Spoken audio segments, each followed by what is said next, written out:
Okay students, हम लोग को आज स्टार्ट करना है कोऑर्डिनेट जियोमेट्री चैप्टर 7। ठीक है, तो चैप्टर 7 में क्या क्या हम लोग को पढ़ना है आज मैं वो बता देती हूँ आप लोग को। ठीक है, तो देख लेते हैं हम लोग चैप्टर 7 में हम लोग को क्या पढ़ना है। कोऑर्डिनेट जियोमेट्री देखना है हम लोग को, जिसमें से हम लोग को सबसे पहले कोऑर्डिनेट जियोमेट्री में हम लोग को पता होना चाहिए कार्टेशियन प्लेन के बारे में, है ना। तो कार्टेशियन प्लेन कैसा होता है, जैसे हम लोग ग्राफ पेपर लेते हैं, एक ग्राफ पेपर कैसा रहता है आप लोग देखे होंगे। ठीक है, ये ग्राफ पेपर हो गया। ठीक है, उसमें इस टाइप से बना होता है ना, आप लोग देखे होंगे ग्राफ। तो हम लोग ग्राफ बनाते हैं तो देखो ये वाला लाइन जो दिख रहा है वो ऊपर वाला वाई डैश, इधर एक्स और ये एक्स, ये हो गया कार्टेशियन प्लेन। इस साइड हमेशा पॉजिटिव होगा, इस साइड जो भी वैल्यू रखेंगे 1 2 3 4 ये पॉजिटिव में आएगा प्लस में, और इधर जो एक्स का वैल्यू आएगा वो नेगेटिव में आएगा, यानी कि -1 -2 -3। वैसे ही ऊपर वाला जो वाई होगा अपवर्ड डायरेक्शन वाला वो होगा +1 +2 +3, और नीचे वाला जो वाई डैश होगा वो होगा हमेशा नेगेटिव -1 -2 -3, और ये जो बीच का पॉइंट है, ठीक है, ये मिड पॉइंट, ये हमेशा क्या होगा 0 होगा। इसी को हम लोग इस मिड पॉइंट को बोलते हैं ऑरिजिन। ठीक है, याद रखना, इस मिड पॉइंट को क्या बोलते हैं, ऑरिजिन बोलते हैं। ठीक है, अब देखो हम लोग समझ गए कार्टेशियन प्लेन कैसे होता है। इधर एक्स होता है नेगेटिव, इधर वाई होता है पॉजिटिव, अपवर्ड डायरेक्शन वाला वाई पॉजिटिव और डाउनवर्ड वाला डायरेक्शन वाला वाई डैश नेगेटिव। ठीक है, और ये जो बीचों बीच में 0 मिलता है हर वाई का, एक्स का, एक्स डैश का, वाई डैश का, ये क्या होता है ओ बोलते 0 होता है, जिसको हम लोग क्या बोलते हैं, ऑरिजिन बोलते हैं, याद रखना। अब एग्जांपल देख लेते हैं। Coordinate of some are given below, locate them out Cartesian plane and write the quadrant in each following points. हम लोग को क्वाड्रेंट फाइंड करना है। हम लोग को ये याद रखना है कि जैसे ये हो गया, ठीक है, ये कार्टेशियन प्लेन है, हम लोग को पता है इधर एक्स है, इधर एक्स डैश है, इधर वाई है, इधर वाई डैश है। ऊपर वाला पॉजिटिव, इधर वाला पॉजिटिव, ये दोनों नेगेटिव में होता है। मैं अभी बता चुकी, इधर वाला एक्स पॉजिटिव, इधर वाला एक्स डैश नेगेटिव, ऊपर वाला वाई पॉजिटिव, नीचे वाला वाई डैश नेगेटिव। ठीक है, अब हम लोग को क्वाड्रेंट बोला है। क्वाड्रेंट किसको बोलते हैं, देखो ये कहलाता है फर्स्ट क्वाड्रेंट, ये होता है सेकेंड क्वाड्रेंट, ये होता है थर्ड क्वाड्रेंट, और ये होता है फोर्थ क्वाड्रेंट। ठीक है, अब हम लोग मान लो फर्स्ट क्वाड्रेंट में दिया है यहाँ पास 3 4, ये भी देखो ये हमेशा हमारा जो लेफ्ट साइड वाला रहेगा, ये फर्स्ट नंबर, ये एक्स होगा, ये वाई होगा, ये एक्स होगा, ये वाई होगा, ये एक्स होगा, ये वाई होगा, ये एक्स होगा, और ये वाई होगा। अभी हम लोग फर्स्ट को देखते हैं कि ये कौन से क्वाड्रेंट में है, यही पूछा है, फर्स्ट क्वाड्रेंट में है, सेकंड क्वाड्रेंट में है, थर्ड क्वाड्रेंट में है कि फोर्थ। अगर हम लोग कार्टेशियन प्लेन में इसको लिखते हैं तो ये कौन से क्वाड्रेंट में, ये तो 0 हो गया। 1 2 3 4 5 ग्राफ ऐसे बनाते हैं, इधर -1 -2 -3 -4 चलते जाएंगे, इधर +1 +2 +3 +4, वैसे ही नीचे में -1 -2 -3 -4। ठीक है, हम लोग को फर्स्ट में बोला है कि 3 और 4 कौन से क्वाड्रेंट में है, दोनों ही पॉजिटिव है, यानी कि फर्स्ट क्वाड्रेंट, क्योंकि एक्स का और वाई दोनों ही पॉजिटिव में है। ये एक्स क्वाड्रेंट में है, यहाँ 3 है और ऊपर वाला 4 है। ठीक है, 3 और 4 दोनों ही पॉजिटिव है, यानी कि हम लोग इसको बोल सकते हैं ये कौन से क्वाड्रेंट में है, फर्स्ट क्वाड्रेंट में है। अब सेकंड में एक्स माइनस में दिया है और वाई 6 में, तो एक्स माइनस में ये वाला होगा, माइनस साइड आएंगे तो ये एक्स माइनस में होगा, और पॉजिटिव बोल रहा है 6 ऊपर वाला, तो सेकंड क्वाड्रेंट में है। ये कौन से क्वाड्रेंट में है, सेकंड क्वाड्रेंट में है। अब -2 और -1 कौन से क्वाड्रेंट में है, ये भी माइनस में है, ये दोनों एक्स भी -2 है और वाई -1 है, दोनों माइनस में है। तो दोनों माइनस में कब होगा, नीचे वाले में, क्योंकि ये वाला एक्स माइनस में है, ये वाला वाई डैश भी माइनस में है, तो थर्ड क्वाड्रेंट में। ये कौन से क्वाड्रेंट में है, वो कोई भी पूछेगा, दोनों माइनस अगर है तो थर्ड क्वाड्रेंट में है। अब ये वाला कौन से क्वाड्रेंट में है, एक पॉजिटिव है और एक नेगेटिव है, मतलब एक्स पॉजिटिव है और वाई नेगेटिव है। तो एक्स पॉजिटिव है, तो पॉजिटिव है तो यही वाला क्वाड्रेंट है, और नेगेटिव है तो ये वाला, तो ये वाला कौन से क्वाड्रेंट में है, फोर्थ क्वाड्रेंट में है। समझ गए, देख लो एक बार और देख लेते हैं। दोनों पॉजिटिव है, मतलब फर्स्ट क्वाड्रेंट में है। ठीक है, एक पॉजिटिव एक नेगेटिव है और दूसरा पॉजिटिव है, मतलब एक्स पॉजिटिव में है और वाई नेगेटिव में है, तो सेकंड क्वाड्रेंट में है, और दोनों ही नेगेटिव में है तो थर्ड क्वाड्रेंट में है, और अगर एक्स पॉजिटिव है और वाई नेगेटिव है तो फोर्थ क्वाड्रेंट में है। तो आप लोगों को ऐसे एग्जाम में पूछ सकता है कि ऑप्शन दे देगा कौन सा फोर्थ क्वाड्रेंट है, तो आप लोग बता सकते हो। ये हमेशा याद रखना, कोई सा भी नंबर देगा 4 और 2, तो हमेशा फर्स्ट नंबर जो रहेगा वो एक्स होगा और उसके बाद वाला नंबर वाई होगा। तो दोनों अगर पॉजिटिव है तो फर्स्ट क्वाड्रेंट है, अगर एक्स नेगेटिव है और वाई पॉजिटिव है तो सेकंड क्वाड्रेंट है, अगर दोनों ही नेगेटिव है तो थर्ड क्वाड्रेंट है, और अगर एक्स पॉजिटिव और वाई नेगेटिव है तो फोर्थ क्वाड्रेंट है। ठीक है, तो ये आप लोगों को याद होना चाहिए, ऑप्शनल क्वेश्चन में आ जाता है कई बार, है ना। अब देख लेते हैं हम लोग इसी से रिलेटेड और क्वेश्चन। जैसे इसी में हम लोग को कई बार पूछ देता है एबिस्का, ये हम लोग को दिया है एबिसिस्का बोलते हैं जिसको, यहाँ दिया है एबिसिस्का और ऑर्डिनेट, ये क्या होता है इसको भी देख लेते हैं हम लोग। ठीक है, तो जैसे ये ऐसी ग्राफ दिया हुआ है, ठीक है, यहां से मैं आप लोगों को बताती हूँ। मान लेते हैं एक ऐसा ग्राफ बना हुआ है, ठीक है, इस साइड एक्स डैश से नेगेटिव वाला, इस साइड पॉजिटिव वाला एक्स होता है, इधर वाई और इधर वाई डैश, इधर नेगेटिव वाला इधर पॉजिटिव वाला। मान लेते हैं यहाँ पर कोई सा भी ग्राफ बनाए और यहाँ जो एक्स और वाई का वैल्यू आ रहा है वो कितना आ रहा है, 4 और 3 आ रहा है। मान लेते हैं ग्राफ बनाएंगे तो मान लो 4 और 3 आता है। ठीक है, जैसे यहाँ ग्राफ दिया हुआ है, यहाँ इस टाइप का ग्राफ रहता है। ठीक है, तो अगर दोनों का वैल्यू दिया हुआ है तो आप लोगों को मैं पूछूं 4 एबिस्का है कि 3, मतलब कौन सा एबिस्का है। एक दो चीज हम लोग को पढ़ना है, यहाँ पास देखना है एबिसिस्का और ऑर्डिनेट। तो एबिसिस्का किसको बोलते हैं, इसमें देख लो यहाँ पास जो हमारा ये वाला एक्स है, ये एक्स, ठीक है, ये वाला जो एक्स है इसको एबिसिस्का बोलते हैं, और ये जो 3 है, 3 एक्स के बाद वाला जो नंबर है 3, ये एक्स और ये वाई है, एक्स को बोलते हैं एबिसिस्का, और जो 3 है मतलब कि जो वाई होता है ये एक्स और ये वाई है, इसको बोलते हैं ऑर्डिनेट। ये हम लोग को याद रखना है। ठीक है, तो याद रखना X coordinate is called abscissa and Y coordinate is called ordinate, ordinate, ordinate. ठीक है, यहाँ दिया भी हुआ है, एक्स वाले को हम लोग बोलते हैं एबिसिस्का और वाई को बोलते हैं हम लोग ऑर्डिनेट, और जो बीच में जो पॉइंट है 0 उसको बोलते हैं ऑरिजिन। और क्वाड्रेंट ये फर्स्ट है, ये सेकंड है, ये थर्ड है, फोर्थ है।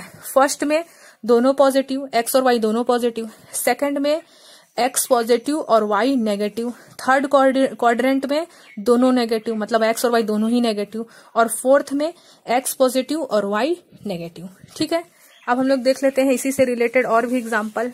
ठीक है, देख लेते हैं question number 2। On the basis of coordinate of the following, हम लोग ये कोऑर्डिनेट जो कार्टेशियन प्लेन बनाए उस हिसाब से बताना है हम लोग को कि following point tell which axis point exist. हम लोग को बोल रहा है कौन सा यहाँ एक्सिस कर रहा है। हम लोग को पता है ये एक्स है, ये वाई है, ये एक्स रहता है, ये वाई, ये एक्स है, ये वाई है, ये एक्स है और ये वाई है। तो एक्स तो 0 है, तो यहाँ कौन सा पॉइंट एग्जिस्ट कर रहा है, कौन सा एक्सिस, एक्सिस बोलते हैं। ठीक है, ये इसको वाई एक्सिस, इसको एक्स एक्सिस, ये जो लास्ट में रहता है उसको एक्सिस बोलते हैं। तो यहाँ कौन सा एक्सिस एग्जिस्ट कर रहा है, क्योंकि एक्स तो 0 है तो वाई एक्सिस एग्जिस्ट कर रहा है। यहाँ -6 का वैल्यू है, y तो 0 है, तो कौन सा पॉइंट एग्जिस्ट कर रहा है, -6। वैसे यहाँ कौन सा पॉइंट एग्जिस्ट कर रहा है, -3, मतलब x एक्सिस एग्जिस्ट कर रहा है, क्योंकि y तो 0 है। वैसे यहाँ x एक्सिस 0 है तो y एक्सिस एग्जिस्ट कर रहा है, मतलब है। ठीक है, क्योंकि जैसे आप लोग बनाओगे तो ऑरिजिन तो 0 होता है। अब मैं आप लोगों को बोल दी कि y का वैल्यू 3 है तो y ही तो एग्जिस्ट कर रहा है, ये तो 0 है, ये तो वही अपने मिड पॉइंट ऑरिजिन में ही है, तो ये काउंट नहीं होगा। ठीक है, तो अगर क्वेश्चन ऐसे आता है कि कौन सा एक्सिस एग्जिस्ट कर रहा है तो 0 वाले को काउंट नहीं करेंगे और उसके बाद वाले को काउंट करेंगे। जैसे कि यहाँ हम लोग को पता है कि फर्स्ट वाले को हमेशा x बोलना है, सेकंड वाले को y। यहाँ फर्स्ट वाला ही वैल्यू 0 है, मतलब x एक्सिस 0 है, तो ये नॉट एग्जिस्ट है, और y का वैल्यू यहाँ दिया हुआ है 5, यानी कि ये एग्जिस्ट है। यानी कि कौन सा एक्सिस एग्जिस्ट कर रहा है, कोई भी पूछेगा तो आप लोग बोलोगे y एक्सिस एग्जिस्ट कर रहा है। ठीक है, अब देख लेते हैं हम लोग question number 3। Fill in the blanks, हम लोग को इस ब्लैंक को फिल करना है। यहाँ दोनों ही नेगेटिव है, तो दोनों ही अगर नेगेटिव रहेगा तो कौन सा क्वाड्रेंट रहेगा, थर्ड क्वाड्रेंट। तो यहाँ पास हम लोग लिख देंगे थर्ड क्वाड्रेंट। क्वाड्रेंट पूछा था और दोनों ही नेगेटिव है, एक्स का वैल्यू भी नेगेटिव में है और वाई का वैल्यू भी नेगेटिव है। तो जब एक्स डैश और वाई डैश दोनों नेगेटिव है तो फर्स्ट सेकंड थर्ड क्वाड्रेंट आता है, यानी कि कौन सा क्वाड्रेंट है, थर्ड क्वाड्रेंट है। The Y coordinate of any point on axis is, Y coordinate कहाँ एक्सिस करेगा, देखो यहाँ बोल रहा है the Y coordinate of any point on X axis. Y coordinate तभी एक्सिस करेगा जब एक्स का वैल्यू 0 हो। जैसे यहाँ कौन सा पॉइंट एक्सिस्ट कर रहा है, कौन सा एक्सिस्ट कर रहा है, वाई एक्सिस्ट कर रहा है। कब एक्सिस्ट करा, जब एक्स का वैल्यू 0 था। तो यहाँ Y coordinate of any point on X is, जब वाई कोऑर्डिनेट जब एक्सिस्ट करेगा है, मतलब तो एक्स का वैल्यू क्या होना चाहिए, यहाँ पास 0 होना चाहिए, तभी तो वाई एक्सिस्ट करेगा। On Cartesian plane both the axis, both axis मतलब कि एक्स और वाई का बात कर रहा है, दो एक्सिस है, बोथ मतलब दो, एक्स एंड वाई। ठीक है, आर म्यूचुअली, देखो यहाँ पर हम लोग अभी तक देखे हैं एक्स और वाई दोनों ही जो ओरिजिन है वहां परपेंडिकुलर होता है, स्ट्रेट होता है, परपेंडिकुलर है ना। तो यहाँ पर हम लोग लिख देंगे परपेंडिकुलर। ठीक है। अब यहाँ लिख देंगे हम लोग द एक्स। अब देखो यहाँ वाई एक्सिस तभी लाई कर रहा है, एक्सिस्ट कर रहा है जब एक्स का वैल्यू 0 हो। तो वैसे यहाँ एक्स कोऑर्डिनेट जब ही लाई करेगा, एक्सिस्ट करेगा जब वाई का वैल्यू 0 हो, तभी तो जहाँ यहाँ वाई का वैल्यू 0 है तभी तो एक्स एग्जिस्ट कर रहा है ना। अब देखो Cartesian of origin are. Origin को हम लोग क्या बोलते हैं, कोई भी कार्टेशियन प्लेन है उसका ऑरिजिन क्या होता है, 0 होता है। तो 0 होता है, 2 0 इसलिए लिखी हूं क्योंकि एक x के लिए 0 और एक y के लिए 0। ठीक है। तो हमेशा कोई भी पूछेगा coordinate of origin are, coordinate इसको बोलते हैं दो वैल्यू को x और y को। कार्टेशियन प्लेन में हमेशा दो कोऑर्डिनेट होता है, एक x होता है और एक y। और ऑरिजिन किसको बोलते हैं, 0 को बोलते हैं। मैं आप लोगों को बता चुकी हूँ। ठीक है। अब आगे देख लेते हैं हम लोग। देखो अब हम लोग को यहाँ जनरल फॉर्मूला फाइंड करना है किसका, कैलकुलेट डिस्टेंस का। अगर हम लोग को डिस्टेंस फाइंड करना है किसी दो पॉइंट का, मान लो आप लोगों को कोई दो पॉइंट दिया है, इन दोनों पॉइंट के बीच का हम लोग को अगर डिस्टेंस फाइंड करना है, ठीक है, और कार्टेशियन प्लेन में है वो, कार्टेशियन प्लेन मतलब कि ग्राफ में, मतलब यहाँ बीच में ओरिजिन है, यहाँ एक्स है, यहाँ वाई है, ऐसे टाइप का क्वेश्चन है। और हम लोग को बोल रहा है कि दो पॉइंट का डिस्टेंस फाइंड करो, दो पॉइंट का। ठीक है। तो हम लोग के लिए क्या फॉर्मूला बनेगा, जनरल फॉर्मूला कैसे बनाएंगे ये दिया हुआ है। ठीक है। तो जैसे हम लोग एक्स और वाई दो पॉइंट है, हम लोग मान लिए यहाँ ये ओरिजिन 0 1 2 3 4 5 इधर ले लिया। एक्स डेस और वाई डेस से भी कोई काम नहीं है क्योंकि इसके लिए नेगेटिव वैल्यू होता है एक्स डेस का और वाई डेस का। अभी हम लोग को सिर्फ इन दो पॉइंट से काम है। तो हम लोग यहाँ पास दो पॉइंट ले लिए, एक पी ले लिए, एक आर ले लिए और एक क्यू ले लिए। ठीक है। इसको मान लिए हम लोग x1 y1, ये x2 y2, ये x2 y1। ठीक है। ये हो गया हमारा। अभी फॉर्मूला सिर्फ हम लोग प्रोड्यूस कर रहे हैं। ठीक है। तो we will calculate the distance Q and P. हम लोग को क्या फाइंड करना है, क्यू और पी का डिस्टेंस, ये दो पॉइंट के बीच का डिस्टेंस फाइंड करना है, क्यू और पी के बीच का। ठीक है। तो उसके लिए हम लोग क्या करेंगे, consider the coordinate of point P is x. P का वैल्यू कितना है x1 y1 और क्यू का वैल्यू कितना है x2 y2, उसको लिख लिए हैं। अब राइट एंगल ट्रायंगल हम लोग को पता है, राइट एंगल हमेशा 90 डिग्री होता है, 90 degree. Right angle triangle P R Q हम लोग इसको मिला दिए हैं, एक वैल्यू ले लिए हैं, एक पॉइंट ले लिए हैं आर। क्यों लिए हैं, ताकि दो वैल्यू रहेगा तभी तो हम लोग तीसरा वैल्यू फाइंड कर सकते हैं। ठीक है। तो डिस्टेंस फाइंड कर रहे हैं पी आर का, फिर डिस्टेंस फाइंड करेंगे क्यू आर का। पी आर और क्यू आर पहले फाइंड कर रहे हैं। तो पी आर का डिस्टेंस फाइंड करेंगे तो क्या होगा, x2 को माइनस करेंगे x1 से, क्योंकि y1 तो कैंसिल हो जाएगा, इसलिए x2 माइनस x1 लिख लिए। ठीक है। x2 को माइनस कर दिए x1 से। और QR फाइंड करने के लिए भी सेम वैसे किए, क्योंकि यहाँ पास क्या है y2 माइनस y1, क्योंकि यहाँ पास भी होगा हमारा x1 x2 कैंसिल हो जाएगा इसीलिए। तो राइट एंगल ट्रायंगल से हमारा फॉर्मूला क्या बनेगा, यहाँ पास पी क्यू स्क्वायर। हम लोग को फाइंड किसका डिस्टेंस करना है, क्यू और पी का, क्यू और पी का, उसी के लिए लिख दे हैं P Q square. Pythagoras theorem हम लोग को पता है, हाइपोटेनस का square is equal to perpendicular plus क्या होता है, बेस का स्क्वायर। ठीक है। ये हाइपोटेनस हो गया, ये परपेंडिकुलर हो गया, ये बेस हो गया, ये फॉर्मूला होता है। हाइपोटेनस क्या है, यहाँ पास पी क्यू हाइपोटेनस है, परपेंडिकुलर है, डिस्टेंस है, वैल्यू रख दिया पाइथागोरस थ्योरम में P R square plus Q R square. P R का वैल्यू ये रहा, क्यू आर का वैल्यू ये रहा, रख दिए वैल्यू को। इस स्क्वायर को इधर भेजेंगे तो रूट लग जाएगा, यही है हमारा। अब हम लोग जितना भी डिस्टेंस फाइंड करेंगे उसको इस फॉर्मूला से फाइंड करेंगे, x2 माइनस x1 का square plus y2 minus y1 का स्क्वायर रूट। ठीक है। इसी फॉर्मूला से अब हम लोग डिस्टेंस फाइंड करेंगे। तो इसी से रिलेटेड एक क्वेश्चन देख लेते हैं। Calculate the distance between point P, ये x का वैल्यू दिया है, ये x1 है, ये y1 है, दो वैल्यू है तो एक को x1 y1 मान लेंगे और दूसरे वाले को x2 y2 मान लेंगे। ठीक है। मैं लिख भी दी हूँ, x1 का वैल्यू 2, y1 का वैल्यू -3, x2 का वैल्यू 5, y2 का वैल्यू -7। हम लोग को डिस्टेंस फाइंड करना है। डिस्टेंस के लिए फॉर्मूला याद रखना। ये सिर्फ फॉर्मूला कैसे आया वो बताएं, इसके लिए आप लोगों को सिर्फ आप लोगों को ये फॉर्मूला याद करना है, इससे कोई मतलब नहीं है। सिर्फ कैसे आया ये बताना जरूरी था, है ना। हम लोग को सिर्फ ये फॉर्मूला याद रखना है। अगर दो पॉइंट का डिस्टेंस फाइंड करने बोला है तो ये फॉर्मूला याद रखना है, क्योंकि दो पॉइंट है तो दो कोऑर्डिनेट भी होंगे, तो x1 y1 x2 y2। Formula क्या है, x2 माइनस, हमेशा x2 को पहले लेना, ऐसे नहीं कि x1 माइनस x2 किया। ठीक है। x2 माइनस x1 का whole square plus y2 minus y1 का होल स्क्वायर रूट। ठीक है। अब x2 का वैल्यू 5 रख दिए, x1 का वैल्यू 2 रख दिए, y2 का वैल्यू -7 रख दिए, y1 का वैल्यू -3 रख दिए। और स्क्वायर देखो दोनों में ही दिया था, रख दिए, और रूट का रूट। अब पहले सॉल्व करेंगे। ब्रैकेट 5 में से 2 माइनस होगा 3, स्क्वायर का स्क्वायर, प्लस का प्लस, माइनस माइनस प्लस होता है, तो 7 में से 4 माइनस होगा 7 में से 3 माइनस होगा तो 4 आएगा, और ग्रेटर में माइनस लगा इसलिए यहाँ भी माइनस, यहाँ 2 लगा था यहाँ भी इसलिए रख दिए। ठीक है, 3 3 जा 9, 4 4 जा 16, माइनस माइनस प्लस हो गया, प्लस किया तो 25 आया, और 25 का रूट क्या होता है 5, 5 5 या 25 होता है। तो हमारा जो पी क्यू का डिस्टेंस वो कितना आया 5 आया। यानी कि पी और क्यू अगर हमारा x1 और y1 और कोऑर्डिनेट इतना दिया है तो उन दोनों के बीच का डिस्टेंस कितना है 5 यूनिट है। ठीक है, सेम ऐसे ही एक क्वेश्चन और देख लेते हैं। Find the relation between x and y such that the point xy is equidistant from the point 7 1 and 3 5। Equidistant मतलब कि दोनों ही अगर इक्वल है। ठीक है, तो हम लोग 2 पॉइंट दिया है, दोनों पॉइंट को बोल रहा है इक्वल है मान लेते हैं। ठीक है, तो लेट पॉइंट पी को हम लोग क्या मान लिए, यहाँ पास देखो ये 2 वैल्यू तो बता दिया है, लेकिन पॉइंट पी क्या बताया है, पॉइंट पी एक्स वाई। जैसे यहाँ पी का वैल्यू बता दिया था, क्यू का वैल्यू बता दिया था, लेकिन अभी 3 पॉइंट बता रहा है। एक मान लेते हैं इसको ए मान लेते हैं, इसको बी और इसको पी। 3 पॉइंट बता रहा है अभी हम लोग को। ठीक है, और उसको इक्वल करना है तो हम लोग क्या लिखेंगे, पी को माने नहीं है, क्वेश्चन में दिया है पी का value X Y equidistant from point 7 1 and 3 5 लिख लिए, इसको ए मान लिए ए और इसको बी। वी आर गिवन, हम लोग को बोला है क्वेश्चन में ही कि AP is equal to PB, BP है ना, AP is equal to BP, दोनों इक्वल करना था इसलिए यहाँ देखो इक्विडेसेंट बोला था इसलिए यहाँ इक्वल का साइन लगा दिया, AP is equal to BP. तो जैसे हमने यहाँ पीक्यू में x1 x2 y1 y2 लिए थे, वैसे ही सेम एक बार एपी के लिए सॉल्व करेंगे ऐसे, फिर एक बार बीपी के लिए सॉल्व करेंगे।